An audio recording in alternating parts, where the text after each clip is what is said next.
Hello दोस्तों, ਅੱਜ ਆਪਾਂ जो गल कर रहे हैं 10th ਦੇ 12th chapter area related to circles ਚੱਕਰ ਨਾਲ ਸੰਬੰਧਿਤ ਖੇਤਰਫਲ ਉਸ ਟੌਪਿਕ ਤੇ ਗੱਲ ਕਰਨ ਜਾ ਰਹੇ ਹਾਂ। ਤਾਂ ਉਹਦਾ ਸਪ੍ਰਿੰਟ ਤੁਹਾਡੇ ਸਾਹਮਣੇ ਹੈ। ਮਲਟੀਪਲ ਕੁਐਸਚਨ ਐਗਜ਼ਾਮ ਦੇ ਵਿੱਚ ਆने ਹੈ। ਓਬਵੀਅਸਲੀ ਇਹ ਟੌਪਿਕ ਨੂੰ ਥਿਓਰੈਟੀਕਲ ਬਹੁਤ ਪੜ੍ਹਨਾ ਜ਼ਰੂਰੀ ਹੈ ਕਿਉਂਕਿ ਮਲਟੀਪਲ ਦੀ ਸਭ ਤੋਂ ਵੱਡੀ ਖਾਸੀਅਤ ਕੀ ਹੁੰਦੀ ਹੈ, ਇਹ ਟੌਪਿਕ ਪੂਰੀ ਬੁੱਕ ਦੇ ਵਿੱਚੋਂ ਆਉਣਾ, ਪੂਰੇ ਚੈਪਟਰ ਦੇ ਵਿੱਚੋਂ ਆਉਣਾ। ਇਹਦੇ ਪਰਟੀਕੁਲਰ ਕੁਐਸਚਨ ਨਹੀਂ ਹੈਗੇ, ਤੁਹਾਨੂੰ ਇਸ ਦੀ ਪੂਰੀ ਥਿਓਰੀ ਪਤਾ ਹੋਣੀ ਚਾਹੀਦੀ ਹੈ। ਅੱਜ ਆਪਾਂ ਉਸ ਤੇ ਗੱਲ ਕਰਦੇ ਹਾਂ। ਤਾਂ ਸਭ ਤੋਂ ਪਹਿਲਾਂ ਕਨਸੈਪਟ ਚੱਕਰ ਨਾਲ ਸੰਬੰਧਿਤ ਆਪਾਂ ਟਰਮਸ ਤੇ ਗੱਲ ਕਰਾਂਗੇ। ਕਿਹੜੀਆਂ ਟਰਮਸ ਹੁੰਦੀਆਂ ਜੋ ਚੱਕਰ ਨਾਲ ਸੰਬੰਧਿਤ ਹੁੰਦੀਆਂ ਨੇ। ਆਪਾਂ ਛੋਟੇ ਛੋਟੇ ਗੱਲਾਂ ਕਰਦੇ ਹਾਂ ਪਹਿਲਾਂ ਉਸ ਤੇ। ਮੈਂ ਰਿਵਿਊ ਕਰ ਰਿਹਾ। ਆ ਸੈਂਟਰ ਆ ਗਿਆ, ਕੇਂਦਰ ਆ ਗਿਆ, ਇਹ ਅਰਧ ਵਿਆਸ ਆ ਗਿਆ, ਇਹ ਵੀ ਅਰਧ ਵਿਆਸ ਆ ਗਿਆ, ਤੇ ਇੱਥੇ ਇਹਦੀ ਆ ਕੀ ਆ ਗਈ, ਚਾਪ ਆ ਗਈ, ਆਰਕ ਆ ਗਈ, ਦਾ ਮੋਸਟ ਇੰਪੋਰਟੈਂਟ। ਠੀਕ, ਤੇ ਜਿਹੜਾ ਹੁਣ ਆ ਪਾਰਟ ਰਹਿ ਗਿਆ, ਇਸ ਪਾਰਟ ਨੂੰ ਬੋਲਦੇ ਨੇ ਅਰਧ ਵਿਆਸੀ ਖੰਡ। ਅਰਧ ਵਿਆਸੀ ਖੰਡ ਸੈਕਟਰ। ਤਾਂ ਪਹਿਲਾ ਕੁਐਸਚਨ ਇਹ ਬਣ ਗਿਆ, ਦੋ ਅਰਧ ਵਿਆਸ ਅਤੇ ਚਾਪ ਦੁਆਰਾ, ਜਿਹੜੀ ਉਹਨਾਂ ਦੀ ਸੰਗਤ ਚਾਪ ਵਰਡ ਆਪਾਂ ਲਿਖਾਂਗੇ ਇੱਥੇ ਅਸਲ 'ਚ, ਦੁਆਰਾ ਘਿਰਿਆ ਖੇਤਰ।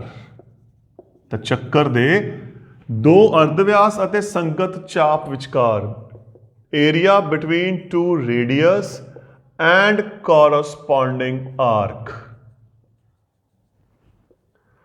Is called sector. ਪਹਿਲਾ ਕੁਐਸਚਨ ਇਹੀ ਆ ਗਿਆ, ਇੱਥੇ ਆਪਣੀ ਫਿਲਅਪ ਆ ਸਕਦੀ ਹੈ।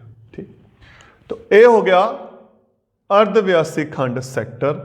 ਤਾਂ ਅਗਰ ਆਪਾਂ ਧਿਆਨ ਨਾਲ ਦੇਖੀਏ ਇੱਥੇ ਦੋ ਸੈਕਟਰ ਬਣ ਗਏ, ਕਿਉਂਕਿ ਜੇ ਮੈਂ ਇਹ ਹਿੱਸੇ ਦੀ ਗੱਲ ਕਰਾਂ, ਇਹ ਵੀ ਆਪਣਾ ਅਰਧ ਵਿਆਸ ਅਤੇ ਚਾਪ ਦੁਆਰਾ ਘਿਰਿਆ ਹੋਇਆ, ਆ ਵੀ ਅਰਧ ਵਿਆਸ ਅਤੇ ਚਾਪ ਦੁਆਰਾ ਘਿਰਿਆ ਹੋਇਆ। ਤਾਂ ਕਲੀਅਰ ਹੈ, ਆ ਛੋਟਾ ਹੈ, ਇਹ ਹੋ ਗਿਆ ਲਘੂ ਅਰਧ ਵਿਆਸੀ ਖੰਡ,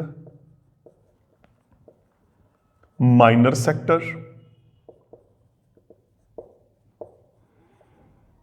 ਇਹ ਵੱਡਾ, ਇਹ ਹੋ ਗਿਆ ਜੀ ਦੀਰਘ ਅਰਧ ਵਿਆਸੀ ਖੰਡ, ਮੇਜਰ ਸੈਕਟਰ। ਆਪਣੇ ਕੋਲੇ ਆ ਦੋ ਹੋ ਗਏ। ਹੁਣ ਇੱਥੇ ਸਭ ਤੋਂ ਵੱਡੀ ਪ੍ਰੋਬਲਮ, ਬੜੀ ਕਨਫਿਊਜ਼ਨ ਹੈ ਯਾਰ, ਇਹਨੂੰ ਕਿਵੇਂ ਲੈ ਕੇ ਚੱਲੀਏ। ਮੈਂ ਇੱਕ ਸਿੰਪਲ ਜਿਹੀ ਗੱਲ ਦੱਸਦਾ। ਥੀਟਾ ਕੇਂਦਰ ਤੇ ਕੋਣ ਹੈ, ਇੱਕ ਕੋਣ ਹੈ ਕੋਈ ਵੀ। ਅਗਰ ਥੀਟਾ ਨਿਊਨ ਕੋਣ ਹੋਵੇ, ਅਕਿਊਟ ਐਂਗਲ, ਸਮਕੋਣ ਹੋਵੇ, ਰਾਈਟ ਐਂਗਲ, ਜਾਂ ਅਧਿਕ ਕੋਣ ਹੋਵੇ, ਅਬਟਿਊਸ ਐਂਗਲ, ਜਾਂ ਥੀਟਾ ਕੀ ਹੋ ਸਕਦਾ ਹੈ, ਰਿਫਲੈਕਸ, ਜੋ 180 ਤੋਂ ਜ਼ਿਆਦਾ ਹੁੰਦਾ, 360 ਤੋਂ ਘੱਟ। ਇਹਨਾਂ ਕੇਸਿਸ ਤਾਂ ਆਪਾਂ ਲਿਖ ਦਿੰਦੇ ਆ ਲਘੂ ਅਰਧ ਵਿਆਸੀ ਖੰਡ। ਠੀਕ, ਤੇ ਇੱਥੇ ਹੋ ਗਿਆ ਜੀ ਦੀਰਘ, ਮਾਈਨਰ ਤੇ ਮੇਜਰ। ਕਿਉਂ? ਰੀਜ਼ਨ ਹੈ ਸਿੱਧਾ ਦਾ ਕਿ ਯਾਰ ਫੰਡਾ ਦੇਖੋ, ਆ ਵਿਆਸ ਆ ਗਿਆ। ਹੁਣ ਜੋ ਵਿਆਸ ਹੈ, ਡਾਇਮੀਟਰ ਹੈ, ਉਹਦੀ ਸਪੈਸ਼ਲਿਟੀ, ਉਹ ਚੱਕਰ ਨੂੰ ਦੋ ਬਰਾਬਰ ਭਾਗਾਂ 'ਚ ਵੰਡਦਾ ਹੈ। ਜੋ ਵਿਆਸ ਹੈ ਨਾ, ਡਾਇਮੀਟਰ ਹੈ, ਉਹ ਚੱਕਰ ਨੂੰ ਦੋ ਬਰਾਬਰ ਭਾਗਾਂ 'ਚ ਵੰਡਦਾ ਹੈ, ਤੇ ਉਹਨਾਂ ਨੂੰ ਅਰਧ ਚੱਕਰ ਬੋਲਦੇ ਹੈ, ਸੈਮੀ ਸਰਕਲ।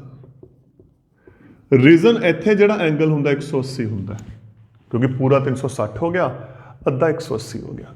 ਹੁਣ ਜੇ ਐਂਗਲ 180 ਤੋਂ ਘਟ ਗਿਆ, ਮੰਨ ਲਓ ਆ ਗਿਆ, ਤਾਂ ਉਹ ਬਣ ਗਿਆ ਲਘੂ ਸੈਕਟਰ ਅਰਧ ਵਿਆਸੀ ਖੰਡ। ਉੱਪਰ ਕੀ ਬਣ ਗਿਆ, ਦੀਰਘ। ਸਿੰਪਲ ਜਿਹਾ ਫੰਡਾ ਦੇ ਵਿੱਚ। ਤਾਂ ਇਹ ਆਪਣਾ ਜੋ ਕਨਸੈਪਟ ਸੀ, ਆਪਾਂ ਮਾਈਨਰ ਤੇ ਮੇਜਰ ਸੈਕਟਰ ਦੀ ਗੱਲ ਕਰ ਰਹੇ ਸੀ। ਹੁਣ ਇਸ ਤੋਂ ਬਾਅਦ ਜਿਹੜੀ ਆਪਾਂ ਗੱਲ ਕਰਨੀ ਹੈ, ਆਪਾਂ ਜੋ ਗੱਲ ਕਰਾਂਗੇ ਇਸ ਦੇ ਖੇਤਰਫਲ ਤੇ ਗੱਲ ਕਰਾਂਗੇ।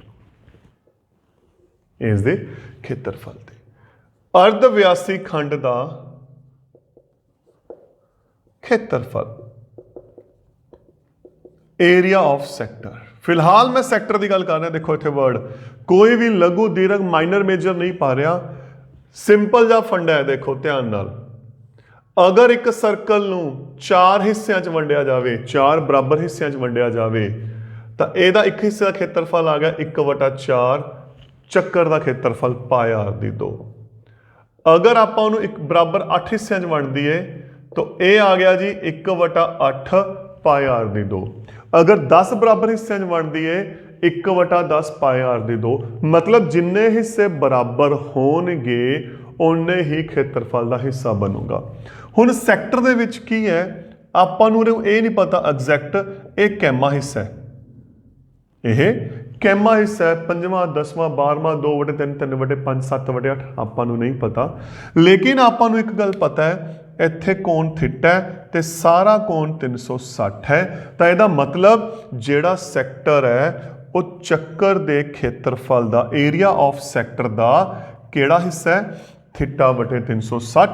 तो एरिया ऑफ सर्कल मल्टीप्लाई θ/360, ये हो गया जी पाई r स्क्वायर θ/360। तो ये हो गया ਚੱਕਰ ਦੇ अर्धव्यासी खंड का फार्मूला एरिया ऑफ सैक्टर। हुण देखो गल जिहड़ी आंदी है लघु ते दीर्घ दी, कोई टेंशन नहीं, थोनू उरे कोण कोई मर्जी दे दें, θ 120 देंगे आप 120 भर देंगे, θ सपोज 200 देता आप 200 भर देंगे, θ 130 देता आप 130 भर देंगे, θ 300 देता आप 300 भर देंगे। ये कोई भी सैक्टर हो सकता है, आपां नूं इहदा एंगल पता होना चाहिए। अगर वो एंगल 180 तो घट है तो ऑटोमैटिकली वो लघु हो जाऊगा, जो रिफ्लैक्स है ऑटोमैटिकली वो की हो जाऊगा, दीर्घ हो जाऊगा। उस तो बाद अर्धव्यासी खंड की आपां गल कर ली कि आ जिहड़ा पार्ट है, अगर आ केंद्र है उरे θ कोण है, आ अर्धव्यासी खंड है। हुण आपां गल करते हैं आ इस दी, जो उहदी कॉरस्पॉन्डिंग चाप है, आर्क है, चाप दी लंबाई, लेंथ ऑफ आर्क। जिवें अर्धव्यासी खंड ਚੱਕਰ ਦੇ ਖੇਤਰਫਲ ਦਾ ਹਿੱਸਾ ਸੀ, ਉਸੇ ਤਰੀਕੇ ਨਾਲ ਇਹਨੂੰ ਆਪਾਂ L ਲਿਖਦੇ ਹਾਂ। लेंथ ऑफ आर्क ਚੱਕਰ ਦੇ घेरे का हिस्सा है, सरकमफ्रेंस का हिस्सा है। तो फिर ये हो गया सरकमफ्रेंस ऑफ एरिया मल्टीप्लाई θ/360। तो 2 पाई r θ/360 ਜਾਂ आ कटदा है, ये लिखा जाता है पाई r θ/180। इत्थे एक गल मैं छोटी जी ऐड कर रहा, सैमी सर्कल की अर्ध ਚੱਕਰ की। ਜਦੋਂ अर्ध ਚੱਕਰ की गल आ गई, आ सर्कल है, ਇਹਦਾ ਸਰਕਮਫਰੈਂਸ ਜਾਂ ਘੇਰਾ 2 ਪਾਈ r ਹੁੰਦਾ ਹੈ। ਪਰ ਜਦੋਂ अर्ध ਚੱਕਰ की गल आ गई, ਇੱਥੇ बड़ी कन्फ्यूजन मैं देखने ਨੂੰ मिले। ਤੁਸੀਂ ਕੀ ਕਰੋਗੇ ਜਾਂ ਧਿਆਨ ਛੋ, ਤੁਸੀਂ ਜਦੋਂ ਇਹਦੇ ਪਰਿਮਾਪ ਜਾਂ ਪੈਰਾਮੀਟਰ ਦੀ ਗੱਲ ਕਰੋਗੇ, ਤੁਸੀਂ ਇੱਥੇ ਪਾਈ r ਲਿਖੋਗੇ, गलत है, क्योंकि ये ਚਾਪ है। घेरा हमेशा बंद डायग्राम का होंगे। तो इत्थे देखो पाई आर तो सिर्फ आ चीज़ बनी है, आ नाल व्यास भी है, व्यास ने उन्होंने की करता, बंद करता। तो यदा जिहड़ा परिमाप है वो की है, तो अर्ध चक्कर का परिमाप हो गया पाई आर प्लस 2r। हुण इत्थे एक कॉन्सैप्ट आपां होर ऐड कर रहे हैं, चाप की लंबाई नूं आपां L लिखते हैं, L। तो इत्थे क्वेश्चन आ गया अर्धव्यासी खंड का परिमाप, पैरामीटर ऑफ अ सैक्टर। आपां नूं पता है जो पैरामीटर है की हुंदा है, सारिया लंबाइयां का जोड़। आ सैक्टर है तो r प्लस L। तो फिर पैरामीटर ऑफ सैक्टर का फार्मूला हो गया 2r प्लस L। हुण आपां नैक्सट से चलते हैं। नैक्सट है अपने कोले सैगमेंट, ਚੱਕਰ खंड। एक जीवा ਚੱਕਰ ਨੂੰ 2 ਭਾਗਾਂ 'ਚ ਵੰਡਦੀ है, कोड डिवाइड सर्कल इन 2 पार्ट्स। छोटे ਨੂੰ बोलते हैं लघु ਚੱਕਰ खंड, माइनर सैगमेंट। ਵੱਡੇ ਨੂੰ बोलते हैं दीर्घ ਚੱਕਰ खंड, मेजर सैगमेंट। हुण इत्थे फिर क्वेश्चन आ गया कि ਚੱਕਰ खंड की है, एक ਚੱਕਰ ਦੀ जीवा ਅਤੇ ਉਸ ਦੀ ਸੰਗਤ ਚਾਪ ਦੁਆਰਾ ਘਿਰਿਆ ਖੇਤਰ, ਉਹਨੂੰ ਕੀ ਬੋਲਦੇ ਆ, ਚੱਕਰ ਖੰਡ। ਮਲਟੀਪਲ क्वेश्चन च बन सकता है। The circular region enclosed between a chord and the corresponding arc is called segment. ਚੱਕਰ ਦੀ ਜੀਵਾ ਅਤੇ ਸੰਗਤ ਚਾਪ ਦੇ ਵਿਚਕਾਰ ਜੋ ਖੇਤਰ ਘਿਰਿਆ ਹੋਇਆ ਹੈ ਉਹਨੂੰ ਕੀ ਬੋਲਦੇ ਹੈ? ਚੱਕਰ ਖੰਡ, ਸੈਗਮੈਂਟ। ਹੁਣ ਗੱਲ ਆ ਗਈ ਇਹਦੇ ਏਰੀਏ ਦੀ। ਆਹ ਸੈਕਟਰ ਹੈ, ਆ ਰਿਹਾ ਸੈਗਮੈਂਟ, ਤਾਂ ਇਹਦਾ ਏਰੀਆ ਕੀ ਹੋਗਾ? ਦੇਖੋ ਏਜ ਦਾ ਖੇਤਰਫਲ ਮਾਈਨਸ ਤਿਕੋਣ ਦਾ ਖੇਤਰਫਲ, ਉਰੇ ਆਰ ਹੈ ਉਰੇ ਆਰ ਹੈ ਥੀਟਾ। ਤਾਂ ਫਿਰ ਚੱਕਰ ਖੰਡ ਦਾ ਖੇਤਰਫਲ ਕੀ ਹੋ ਗਿਆ? ਅਰਧਵਿਆਸੀ ਖੰਡ ਦਾ ਖੇਤਰਫਲ area of a sector, area of sector minus ਜਿਹੜੀ ਆ ਤਿਕੋਣ ਹੈ OAB, ਏਜ ਦਾ ਏਰੀਆ, ਏਜ ਦਾ ਖੇਤਰਫਲ। ਹੁਣ ਅਰਧਵਿਆਸੀ ਖੰਡ ਦਾ ਫਾਰਮੂਲਾ ਹੈਗਾ ਜੀ pi R square theta by 360। ਤਿਕੋਣ ਦਾ ਇੱਥੇ ਰਿਜ਼ਲਟ ਕੀ ਹੈ? 1/2 ਆਰ ਦੀ 2 ਸਾਈਨ ਥੀਟਾ। ਇੱਥੇ ਇੱਕ ਗੱਲ ਮੈਂ ਹੋਰ ਐਡ ਕਰਦਾ, ਅਗਰ ਇੱਕ ਤਿਕੋਣ ਆਪਾਂ ਨੂੰ ਪਤਾ ਹੈ ਤੇ ਉਹਦੀਆਂ ਦੋ ਭੁਜਾਵਾਂ ਤੇ ਉਹਦੇ ਵਿਚਕਾਰਲਾ ਕੋਣ ਆਪਾਂ ਨੂੰ ਪਤਾ ਹੈ। ਇਫ ਵੀ ਨੋ ਦਾ sides and angle including that sides, so what is the area of triangle? Half AB sin theta।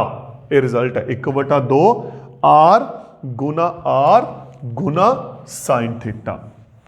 ਹੁਣ ਇਸ ਤੋਂ ਬਾਅਦ ਇਹ ਤਾਂ ਸੀ ਸੈਗਮੈਂਟ, ਚੱਕਰ ਖੰਡ ਜਾਂ ਲਘੂ ਚੱਕਰ ਖੰਡ।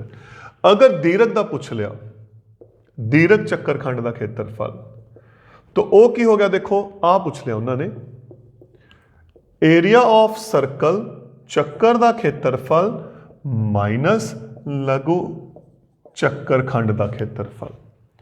तो चक्कर का खेत्रफल होंगे पाई आर स्क्वायर, ਇਹਦਾ फार्मूला आ रहा, तो उन्होंने सॉल्व करके आप लिख सकते हैं। तो इस अकॉर्डिंग दोस्तों इस दे आपां नूं क्वेश्चन एग्जाम दे विच आ सकते हैं। मैं एक दो क्वेश्चनस मैं सॉल्व कर दिना। एक दो क्वेश्चन से आप गल करते हैं, जिमें छोटे छोटे क्वेश्चन लेने। क्वेश्चन आ गया, एक चक्कर जिसका अर्धव्यास 10 सेंटीमीटर है केंद्र ते समकोण बनाता है। A circle of radius 10 centimetre make right angle at the center। ਚਾਪ ਦੀ ਲੰਬਾਈ ਪਤਾ ਕਰੋ, ਜੋ ਦੀ ਲੈਂਥ ਆਫ ਆਰਕ ਹੈ ਉਹ ਪਤਾ ਕਰੋ, ਅਰਧਵਿਆਸੀ ਖੰਡ ਦਾ ਖੇਤਰਫਲ ਪਤਾ ਕਰੋ, ਏਰੀਆ ਆਫ ਸੈਕਟਰ ਪਤਾ ਕਰਨਾ। ਦੇਖੋ ਇੱਕ ਸਿੰਪਲ ਕੁਐਸਚਨ ਹੈ।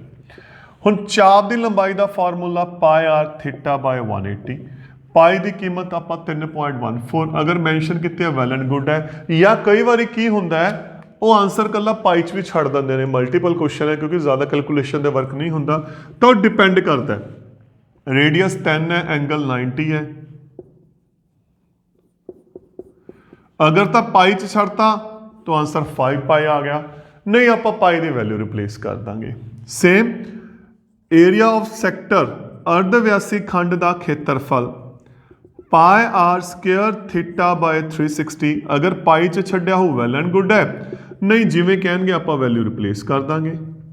0 0 4 2 ते गया 5 2 ते गया 5, तो आंसर आ गया 25 पाई स्क्वायर सेंटीमीटर। तो इस अकॉर्डिंग आप क्वेश्चंस नू सॉल्व करांगे। एक दो क्वेश्चन अपने को कॉम्बीनेशन ऑफ फिगर्स दे है, मैं छोटी जी एग्जांपल ले रहा, माइट भी पॉसिबल बन जान। जिवें आ क्वेश्चन आ गया, यह चारों कॉन्ग्रुएंट सर्कल है, डायग्राम रफली ड्रॉ कर रहे हैं, माइट भी थोड़ी सी चेंज हो जाती है। क्वेश्चन आ गया जी, आ एक वर्ग है, स्क्वायर है, जिसकी जो साइड है 14 सेंटीमीटर है, तो आप इसका रेडियस पता करना। ये बराबर ने सारे, तो आ 7 रह गया, ਇਹਦਾ अर्धव्यास कितना रह गया 7/2 सेंटीमीटर। या उल्टा एक ਦਾ अर्धव्यास देता वर्ग की भुजा कड्ढण नूं कहती। तो इस टाइप के छोटे छोटे क्वेश्चन अपने इस बन सकते हैं। तो दोस्तों यह सी अपना 12th chapter area related to circles. Thank you.